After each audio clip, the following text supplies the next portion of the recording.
Welcome to TS three news channel. నేను సిరి. కాంగ్రెస్ ప్రభుత్వం తీసుకొచ్చిన భూభారతి లొసుగులను ఆసరాగా చేసుకుని హైదరాబాద్లో భారీ రియల్ ఎస్టేట్ మోసం వెలుగులోకి వచ్చింది.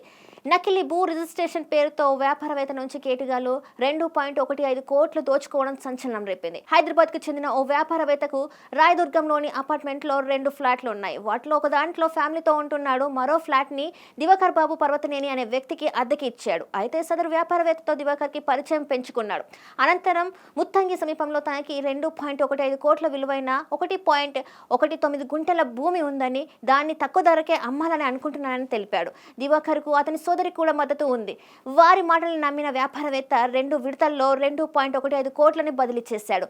దీంతో కంది రిజిస్ట్రేషన్ కార్యాలయానికి వ్యాపారవేత్తను తీసుకెళ్లిన దివాకర్ భూ రిజిస్ట్రేషన్ ప్రక్రియ జరిగినట్లుగా నమ్మించాడు. అలాగే నిజాంపేటలో ఉన్న వ్యాపారవేత్తకు ఉన్న విల్లాను కూడా అమ్మి పెడతానని అతని నుంచి దివాకర్ పత్రాలు తీసుకున్నాడు. అనంతరం సంతకం ఫోర్జరీ చేసి లింగారెడ్డి అనే వ్యక్తికి సేల్ అగ్రిమెంట్ చేశాడు.